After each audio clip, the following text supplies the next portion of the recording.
And we're back Tuesday, Stripe Show podcast. I'm your host, Travis Fulton. Thank you for making us part of your day. I actually remembered, I think, this week. Hold on a second here. Let me make sure that my audio. Oh, yeah. There it is. We're good. External mic. Yesterday, I was reminded from listeners. Thank you. Your mic wasn't working.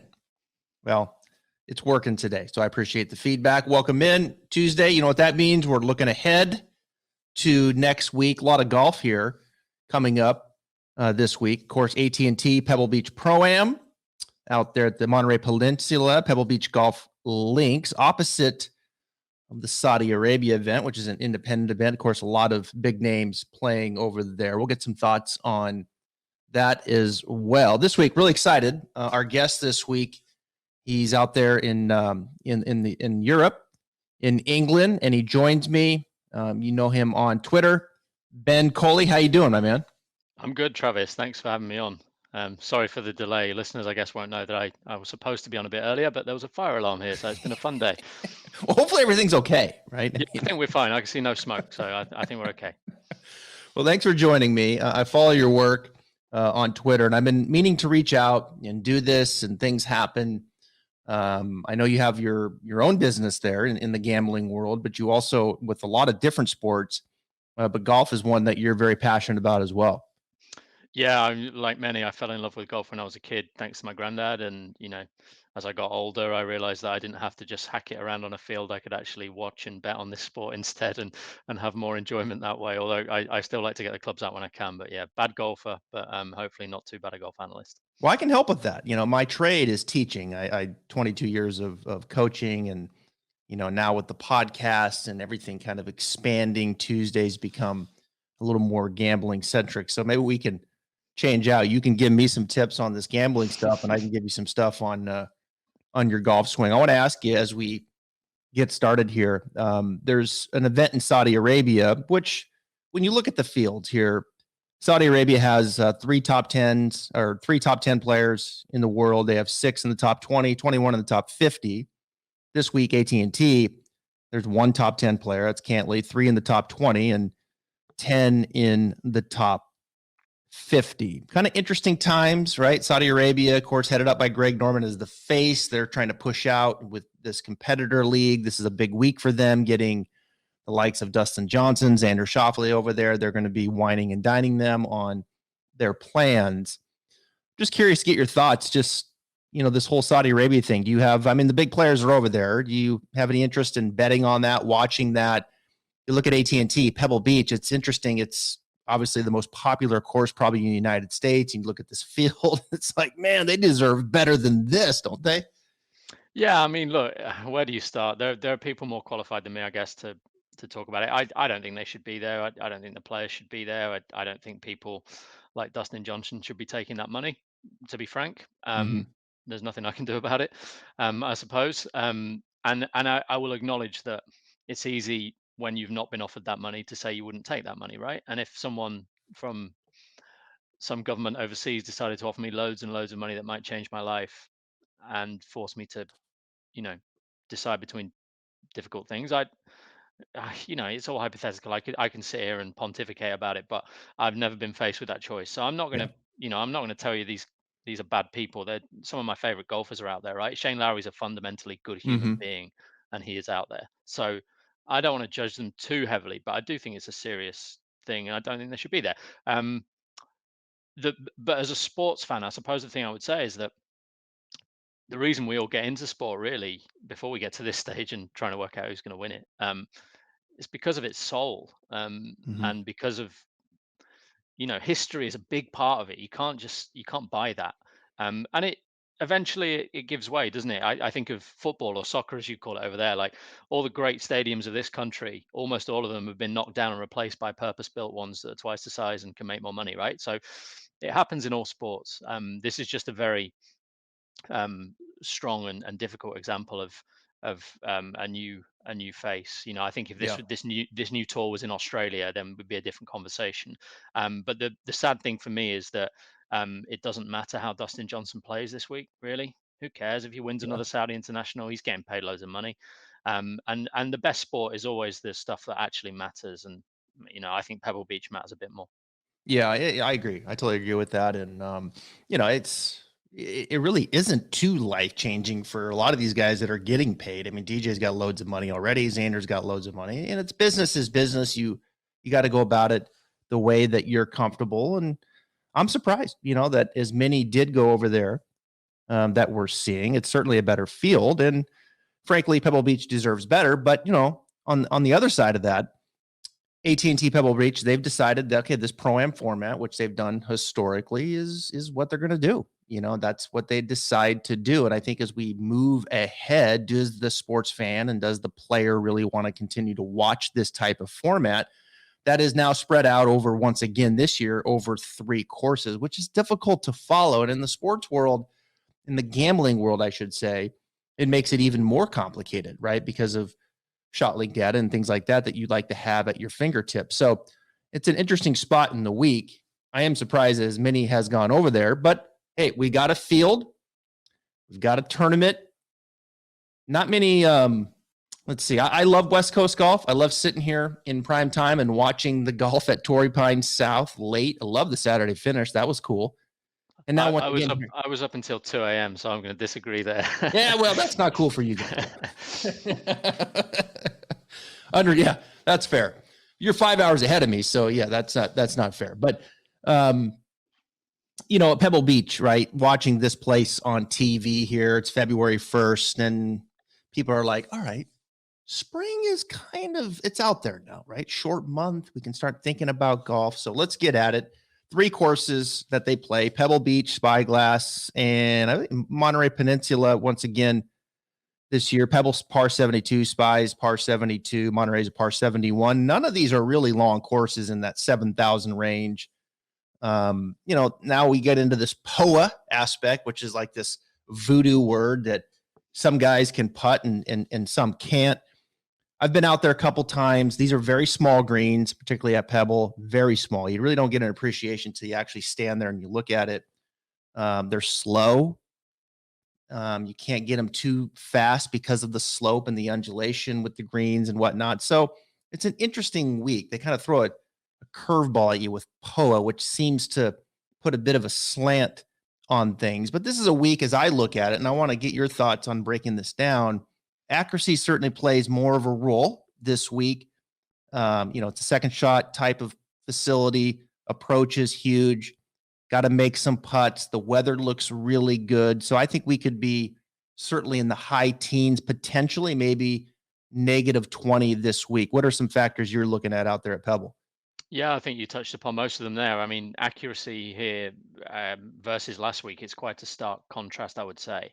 When we got Luke List and Will Zalatoris and various pursuers there who basically, obviously brilliant ball strikers, but they have that extra 10, 20 yards in the locker, which doesn't really help you at Pebble Beach. And obviously that'll be a challenge for Zalatoris in particular, coming to a less suitable course just days after missing a putt to win his first PGA Tour title. So yeah, I mean, I think back to the US Open. I know, we all know that conditions are very, very different from this tournament in January, February to June for the US Open. But go back to 2010 and Gregory Havre was the forgotten man on that leaderboard behind Graham McDowell, right? Would have been one of the most surprising Mm. major winners of all time. And, for a long time, he's been among the most accurate drivers on the European tour. The same would go for Graham McDowell.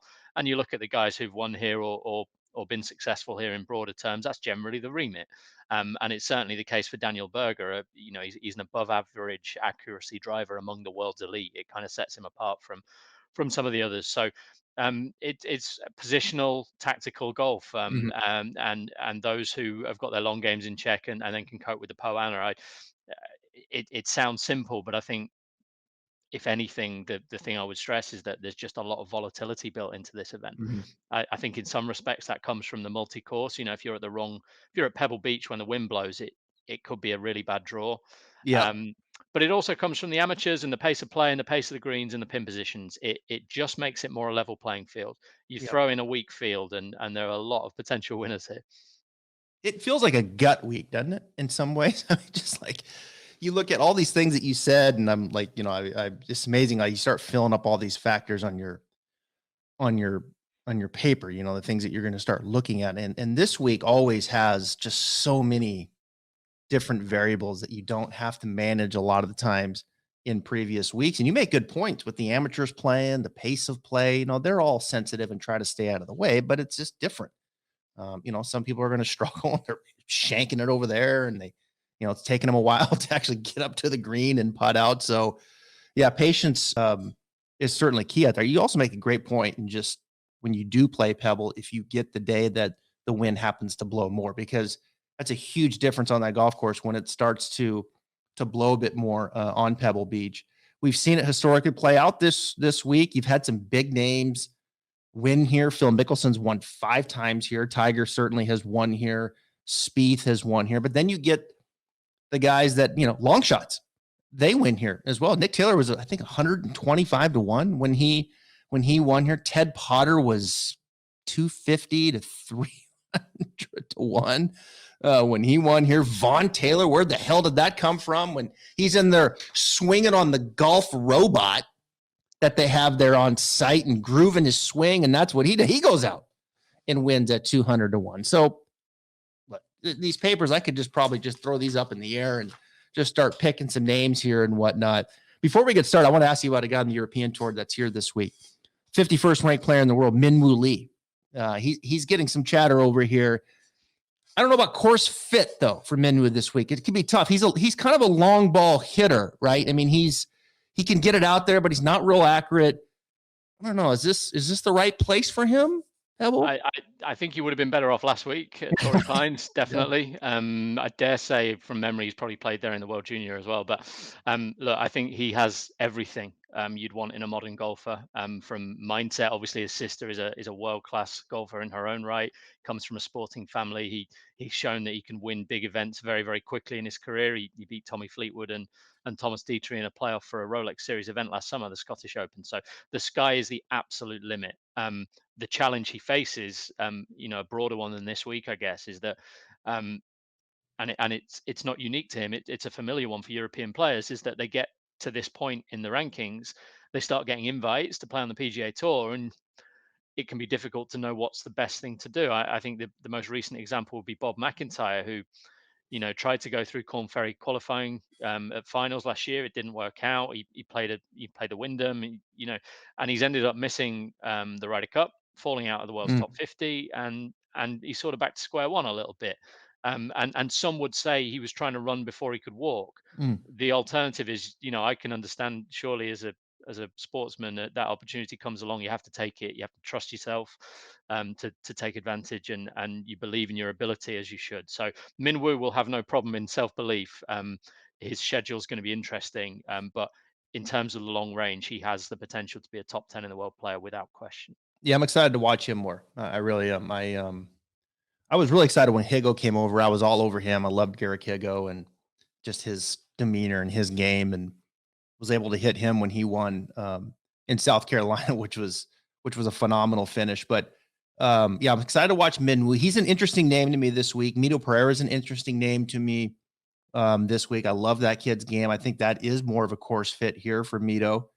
And, you know, there's some others. So let's get right to it here. I've got a lot of, man, I just feel like I got a lot of stuff down on paper here today, a lot of things to consider. And we're going to go through this week. We'll start at the top here, some of the favorites. We've got some picks here, some leans that we're looking at. Of course, we've got another day, Wednesday, before they tee off on Thursday this week. That is amazing. You lose that day last week. Everything just feels like, man, this is all coming at us way too fast. So we do have another day. We'll give us our leans. Of course, Patrick Cantlay, he's the favorite. Got to check around here on different odds, but I'll go ahead and put out these. Like, he's around 8 to 1 right now. Patrick is. Daniel Berger, as you mentioned, is at 14 to 1. Berger, the defending champion. Will Zalatoris, a little bitter taste in his mouth from last week. He putts it all. He wins last week. Now coming to a spot, probably not the best fit. We'll see if he can keep it going at 18 to 1. And then Spieth and Jason Day hovering around the 20 to 1. Of those 5 names, any that you're kind of leaning on kind of get things started here? I think Cantlay is actually quite appealing in some ways. I didn't go with him in the end. I think he'd be very popular in fantasy golf, and rightly Sure. so. I think odds wise, he's about a point shorter for this than he was the Amex. And the Amex, he had John Rahm, he had Abe Ancer, Sung Jae Im, Tony Finau. Just a little bit more depth at the top. And actually, if Daniel Berger is hurting, and he had a bit of a hip problem last weekend, I don't know what the latest is with that, but it didn't look good. um, Jordan Spieth's form is really a concern, and Jason Day, being the odds he is, says a lot about this tournament. I know he's got all the course form in the world, but he's the world number 83 and he's 20-1. It just doesn't feel right to me. So, and then you've got Zalatoris, who, I mean, I thought there was quite a nice quote from him on Sunday night, sorry, Saturday night, Hmm. where he said this reminded him of the Corn Ferry Tour, where he had a great chance to win, didn't take it, but took all the positives and he won the very next week. A lot of people will like the sound of that.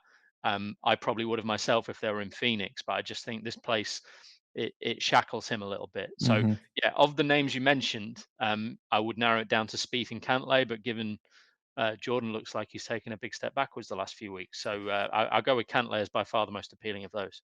Yeah, Spieth all of a sudden doesn't look good again, and he looks like he's thinking a lot. He looks like he's in between. I've talked about this whole Spieth situation, complete exhaustion on the podcast last week because, again, my coaching background and what he's working on and why, and then how they had to reverse engineer it. And all of a sudden now he's instinctive again, hitting balls. He's hitting a fade. And then, the offseason, they go back and they start rewiring. You see the club looking better at the top. And now he looks like he's thinking again. And, he played terrible last week, missing the cut. He's at 20-1. I'm going to stay away from that. I was on the Jason Day looks good again to me. His course history, you're not going to match it. 5 and top 7s in the last 5 years. That usually is going to get it done. He loves it here. And I was at a Palm Springs. He came out. He looks trim. He looks good. I think the stuff he's doing in his swing with Chris Coma makes a lot of sense. So Jason Day is going to get a lot of play. Will, you get into this type of place, Ben, it seems like that wedge game, 100, 125 is a huge, huge number here. Will's a wonderful ball striker, but not great in that range. I think that probably is more of his opportunity in the approach wedge game. I like the 7 in his hands, the 600 in his hands. That's when he starts absolutely wearing people out. So I'm probably gonna shade away from Will as well. And if I had to pick between Cantlay and Berger, it just feels like Berger just absolutely loves this place. It just, you know what I'm saying? It just feels like he's at home. This is his place. So I'm going to certainly lean towards Daniel Berger there some as well. Now, as we keep going down, McNeely's going to get a lot of play. Maverick played well here last week, last year, played well last week at 28-1. Roche surprised me last week at 28-1. Looks like Justin Rose might be perhaps more interested in playing golf than making commercials. Seamus Power, 30-1. Love Seamus. Cameron Tringale. Is this the week Cameron Tringale gets his win this week? Could it be 30-1? It definitely could be. You got a weak field. It's in his home state. He's got course form. He's a neat and tidy player. He's not going to suffer the disadvantage of, like, you go into that Sunday at Torrey Pines, and I'm not really one who thinks Cameron's got some great mental block. I tend to give players probably too easy a time. There's so many players who take 150, 200 starts to get off the mark, and then they win 3. Now he's a few more down the road than that, but I think there's a good chance he wins a tournament, and when he does, it'll probably be at a course like this. Whether you want to bet on him when, I'm sure we'll come to Matt Fitzpatrick, but you got better golfers at bigger odds, then that always is a question. What you said about Mav is absolutely true. He feels a little bit short. And whereas, as far as Rose is concerned, I think him and Day, it actually reminds me of this tournament last year with Spieth, because with the schedule different last year, Spieth had played really well at Phoenix and came to Pebble Beach, and all of a sudden his odds were in for 125-1 to 25-1, and people still want to bet him, and understandably so. And he played really well, and it could well be that Rose and Day are both capable of that. I mean, as far as Rose goes, he's played some good stuff for 6 months now. So Yeah. yeah, I mean, he's Justin Rose, right? He's never going to be the golfer he was, but he's certainly capable of winning tournaments like this. Yeah, Maverick McNeely's really good at these short par fours, 350 to 400, in the 400 range, which you have a lot across these courses. He's very good there. that 100 to 125 range we talked about, the second most from a range is 175 to 200, and he's very good there too. So, I mean, he's kind of dialed in on a lot of these ranges that you have. Good driver of the golf ball. His putting right there, upper third for sure. So yeah, he's interesting. Guys, went to Stanford, so he certainly knows how to play in California. I'm kind of a Seamus Power homer. I like to try to get out ahead of players who I think are coming. We talked about Sam Burns a lot a couple of years ago when he was coming. And I feel like Seamus is another one of those players who's just starting now to get into his peak. I could bet Seamus Power to win. I think he's down to 22 to 1 now. It says 30 into here, but I think he's been bet down a bit. I might wait that out. We'll see. I do like Seamus though. I think he's a guy that I'll be playing some this week. And it does kind of feel like perhaps with this field that Tringali finished 7th here last year, continues to play great golf. He didn't blink playing with John Rahm last week. He's getting more comfortable. It very well could be the week, I'm not going to bet it, but it very well could be the week. But I am going to bet Matthew Fitzpatrick. I am going to bet Matt. This is placed for him, right? I mean, he's going to hit it in the fairway. He's going to hit his driver. A lot of these guys are going to club down, 3-wood, drive. He's going to hit his driver out there in the fairway, and he's going to make some putts, right? Like Sounds good. Yeah, I'm in. Sounds good to me. Look, yeah, I mean, I like Fitz a lot. He was 12th here in the US Open. I thought his opening odds. I mean, he opened 40 to 1 here. It's just, it's rare that I'm surprised by a price. It doesn't make sense to me. He's the fifth ranked golfer in the field. And okay, he's playing his first tournament back, but he's got a good record in those events. I think it's significant that Billy Foster's with him. This time last year, I think Dan Rappaport, the excellent golf journalist and very good golf player by all accounts, caddied for Fitz. For a sort of one-off, a bit of fun, and they're friends from college, and that I think that tells you a bit about his focus. But no doubt, the next thing for him to do is establish himself on the PGA Tour, and he's going to do it at short courses, right? He says his favorite is Harbour Town. This is a similar sort of thing, and I really didn't understand the price. I think he's a 20 to 1 shot. So yeah, he's the one for me. I think he's the best bet this week. He's bet down to 28 now. I'm still going to bet it. That's 28 to 1. Seamus is now down to 22. So he's been bet down. This is DraftKings Sportsbook. Cameron's at 25. And then Mito is at 40. Sign me up. I'll bet Mito. Yeah, you said it sounds like it makes sense as a course for him, doesn't it? I generally favor a bit more experience. I know Matt's obviously only played here 3 times, and he's quite young, but he is he's been 7 years a tour professional now, and he's won a heck of a lot in Europe, so he is more experienced than his age. And yeah, generally I favor age, but Mito's one of those, isn't he? I think everybody is kind of trying to make sure they're on him on that week where he wins, because it feels like he'll go very close to winning this year. It's a fabulous long game, and trying to find the right event is always the fun of the challenge. And I think a lot of people felt they got the right event for Zalatoris last week, and were probably a bit unlucky. But Mito's in that similar, not quite where Will is, but of the Corn Ferry Tour graduates, right up there. Yeah, experience does. You make some good points. Experience definitely does play out here. Could be easily a very solid top 20 play here. I'm looking at him right now. For some reason, looks like they took him off the top 20 board. I can't. Oh, there he is. He's at plus 180 right now, top 20. So Mito top 20. Definitely going to go back to the well with Seamus. I'm going to live with Seamus. I got him at a better number, but I'm gonna continue to go to the well until he gets that win at the places that make sense, similar to Sam Burns. But Mito, God, you look at his game. I mean, I'm just fascinated to watch Mito Pereira just kind of play out. I mean, he's longer than most, and he's pretty damn accurate. He's a really, really good driver of the golf ball, and he's got a very solid approach game. And I would say he's right there about average in putting. He's not a bad putter, and his short game is fine. So he's just, sign me up for that. Gosh, you just look at Ted Potter wins here, right? I mean, Vaughn Taylor wins here. Okay. Mito Pereira can win here. Let's see. Seamus Power can win here. Matthew Fitzpatrick can win here, right? There's no question about it. All right, so let's kind of move on here. I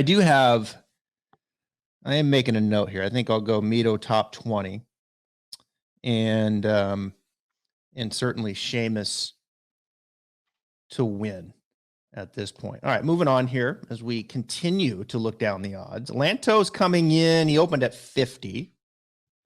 Ryan Palmer gets a lot of respect here, 50. I mean, I know he's a straight driver of the ball. Damn. Streelman, 50. Kiz, 50. Kiz doesn't like Poana, though. I mean, he's performed pretty well, but I've heard him talk like he doesn't like the greens. Mackenzie Hughes. There's a great quote from Kisner somewhere where he said, "I'm just a Southern boy. I like Bermuda and I hate Poana." It's something, it always is in the back of my mind whenever I'm thinking about, if he's going to win on the West Coast, it'll be here, I'd have thought. But yeah, he wasn't for me. I quite like Streelman. I mean, over here, 50 was the very best number you could get. There was a lot of 30 and 35. I think if there'd been more 50 around, I would have been quite tempted by that. He hit it really well last week, as you'd expect, and he loves it here. So, and he's you look at where he's won the Valspar and the Travelers. They're events that make sense with this in mind. So I think he'd be one that'd be very high owned in DFS this week. That's for sure. Yeah, Kisner and Streelman open at 50. They've been down a little bit. But I like Bezuidenhout. I'm leaning towards Christian a little bit. I took a head-to-head Bezuidenhout plus 100 over Lanto Griffin. Yeah, I like that. There's a good course for Bezuidenhout. You look on where he's won in Europe. He won at Valderrama. He's won at Leopard Creek in South Africa. He's fabulously accurate and he's a great putter. His putter actually a bit quiet lately, but the thing that impresses me most about him, I think, because I'm sure a lot of you listeners know, but he had a really tough start in life. The kid, he drank some rat poison, and I don't know if you know the story, but he drank rat poison mistakenly as a very young kid. Suffered badly with that and the medication that was required to help. He has a pretty severe stutter as a result, and yet he stands up there and he does his interviews and he powers through it. I have massive admiration for him. And also, I mean, he got kicked out of the amateur championship because he tested positive for a drug that he was using via prescription because he has a medical problems. So yeah, he's just so much to admire. But the point of that is, like, it doesn't surprise me that he's come over to the US where he barely knows anybody, and he's just made cut after cut after cut. He just knows how to achieve against the odds. So this is a good spot for him because he gives up distance, but he's going to hit the fairway. He's a wonderful approach player, and I'll go ahead and make the statement. I'll put him in the top 3 short game and putting in this field. Yeah, 100%. And what the hell? Give it to me at 50 to 1 to win too, right? I mean, I'm going to play some numbers this week. This is the week to do it. I'll get Seamus at 6, I think. I'm going to stay away from obviously the chalk. I like betting in that 26 to 35 range, but I'm going to throw some money on Bezuidenhout. I got him in the head-to-head over Lanto. We'll get to Andrew Putnam at 80 to 1. I've got him too as a bit of a long shot this week. Danny McCarthy, putting contest. He's always interesting at 60 to 1. He's playing some good golf too. Yeah, it really feels like he's taken that step up. Not in the sort of, the purest sense. He's not gone and won yet, and he's seldom been in contention, but he's found consistency. And as we know, he's sometimes his long game's been a bit scratchy, and he has leaned heavily on the putter. I think increasingly. He's finding a little bit more to his all-round game. Certainly his approach play, it's hit and miss, but it's better than it was 2 years ago, right? So, yeah, he's a good one. He's one of those you kind of back of your mind wonder whether we should be waiting for Colonial or somewhere out there in the southeast somewhere. But certainly he's another one of those who's the right kind of profile, and I dare say he's a bit of an old-fashioned golfer, and there are some courses where it's hard for him, but you look at his schedule, he knows where to play. He's played Mexico, he played the RSM, he played Sony, he played the Amex. He didn't not bothering with Torrey Pines, No, and that's probably the right thing to do. Yeah, that's not the place for him. I play him in the top 20 at plus 190, and he's 15th at Mayakoba, 11th at Houston, 10th at the RSM, 48th at Sony, 6th at the Amex.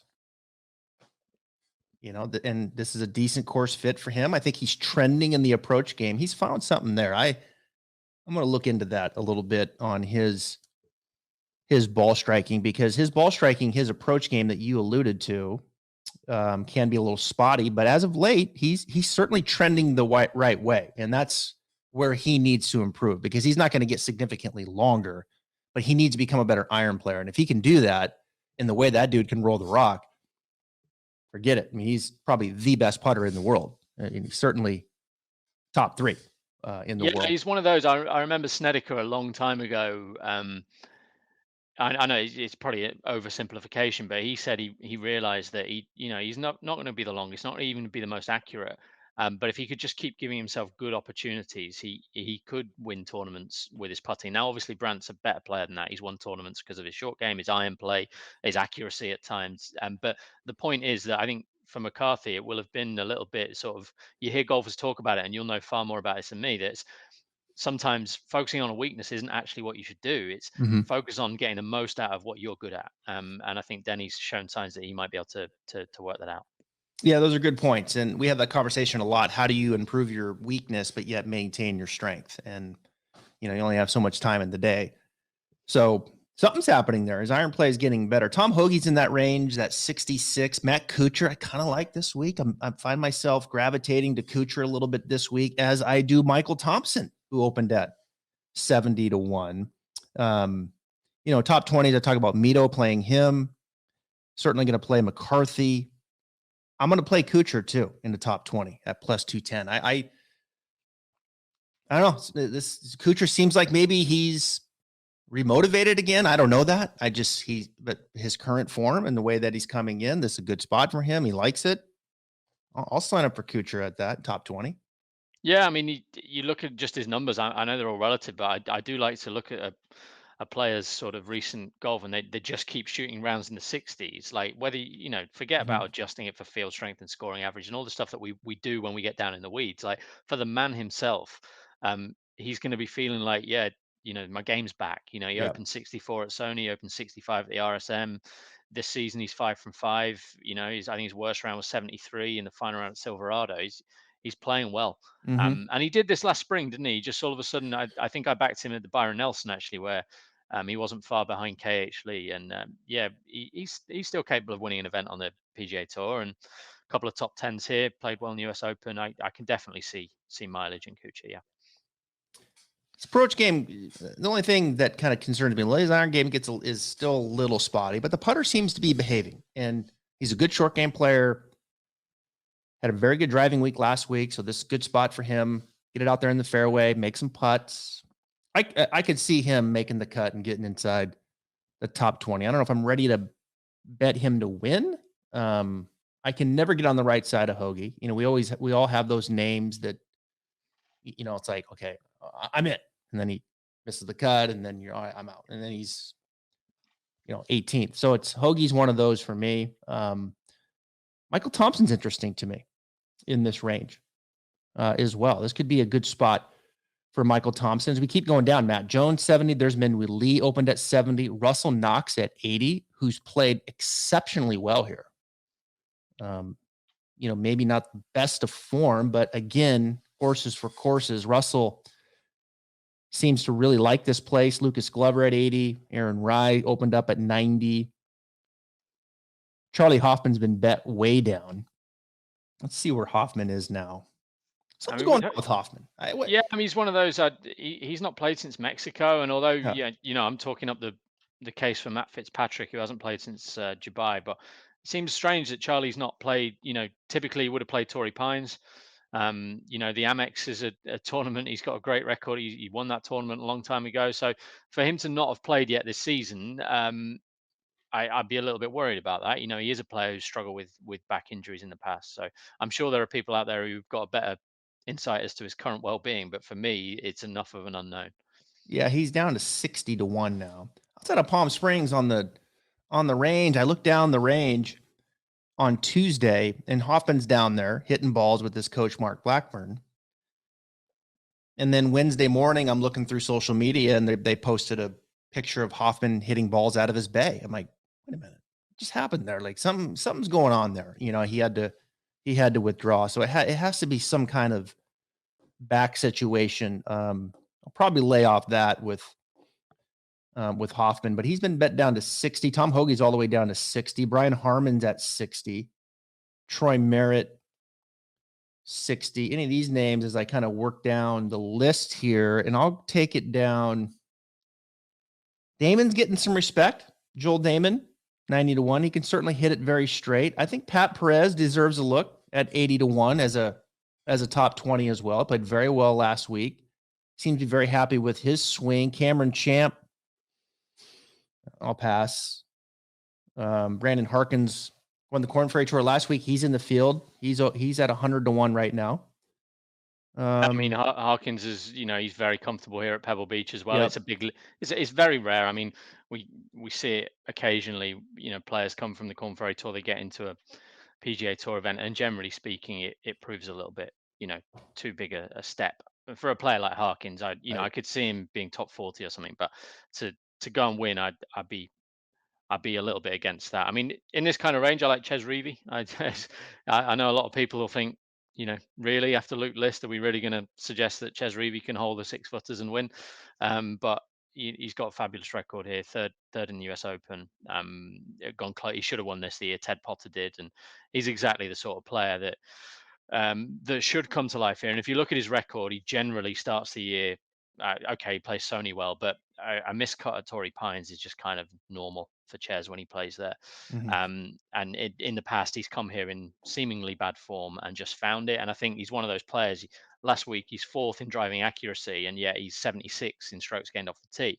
If he's fourth in driving accuracy this week, he might be 20th in strokes gained off the tee, and that might be a 5-shot turnaround. So, he'd be one I'd be pretty keen on at a big price. Reavie's looking to do what Luke List did last week, right? To go positive 3.7 putting. If he can do that this week, he'll be there in the first page. Yeah, I'll take my chances with 1.7 and see if we can finish in the top 10 right there.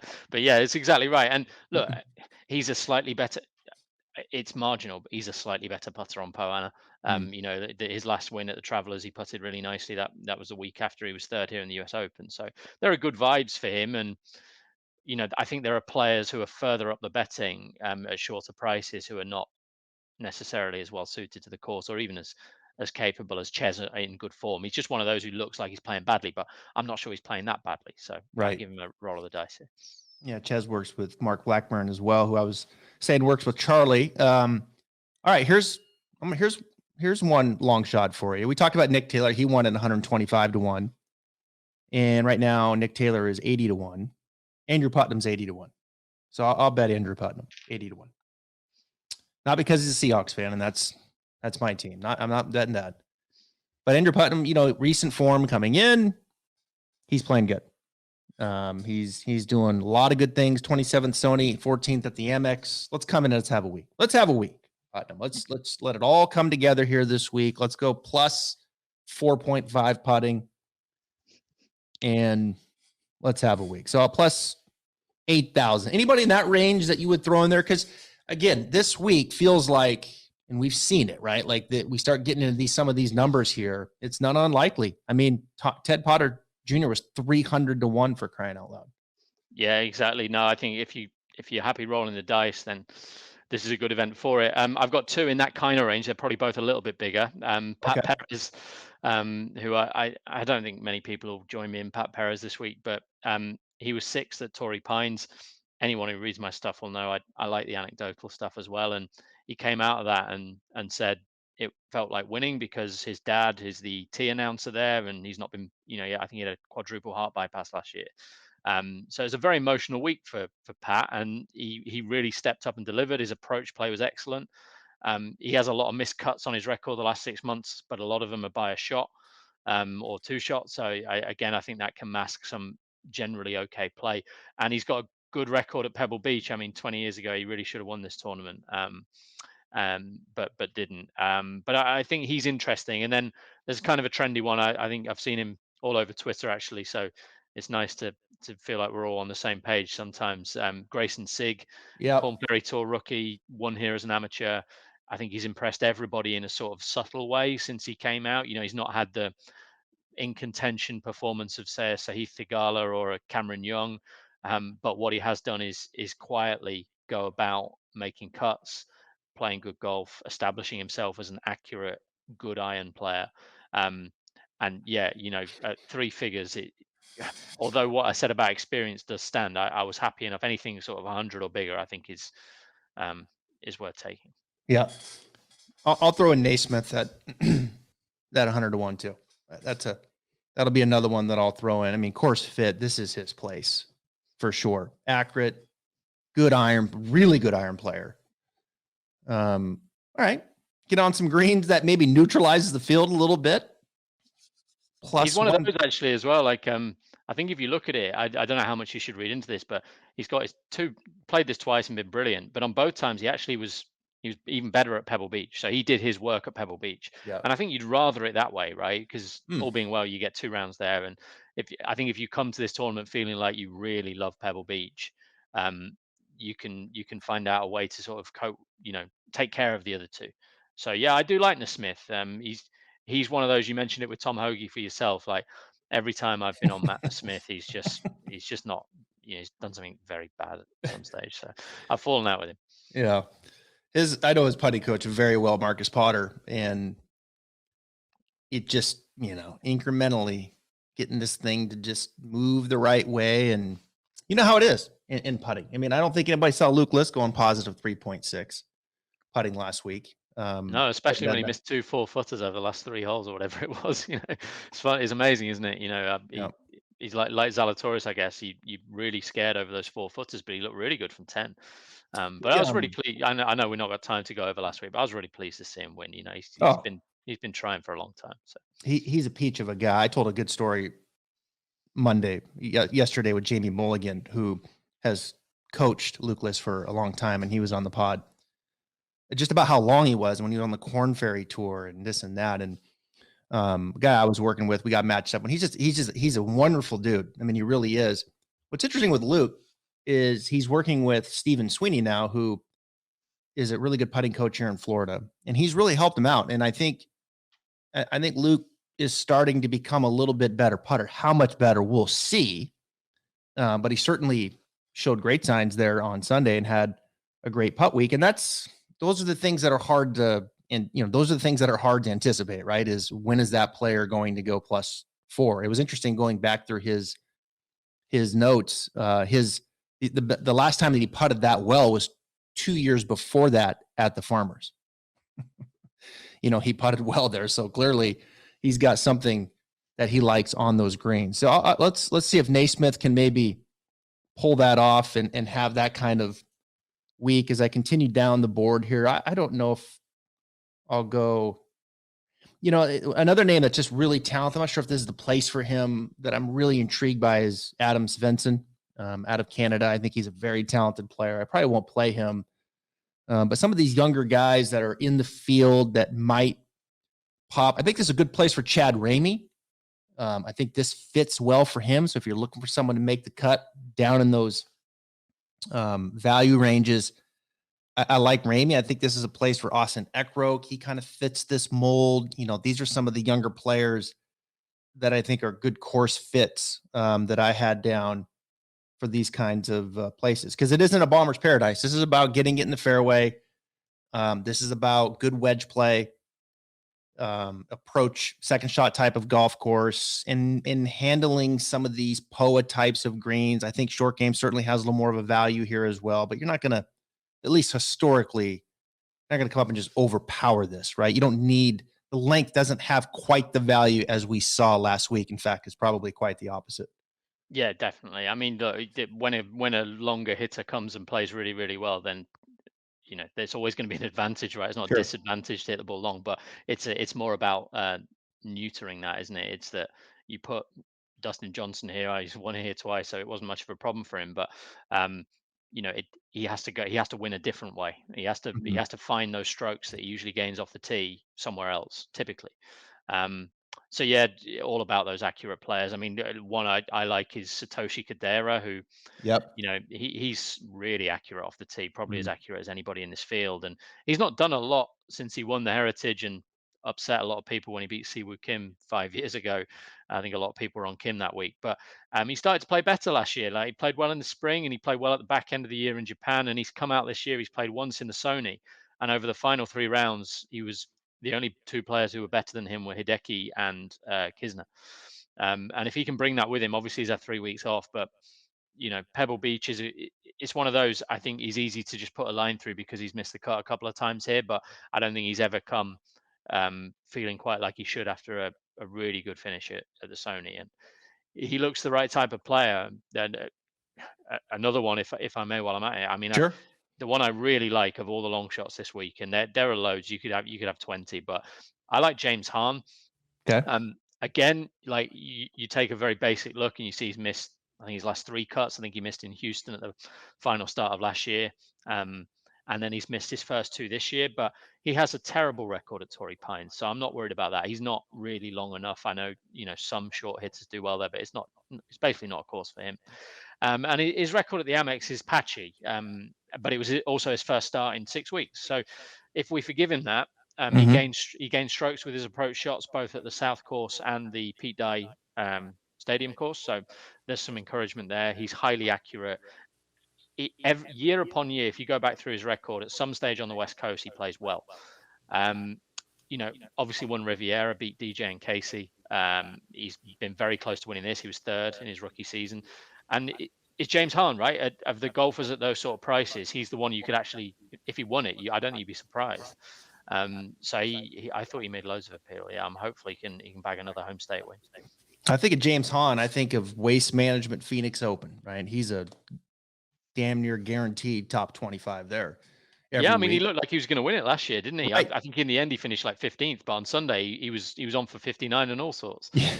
But it's James Hahn. Like when he won Quail Hollow, I think he missed 6 cuts.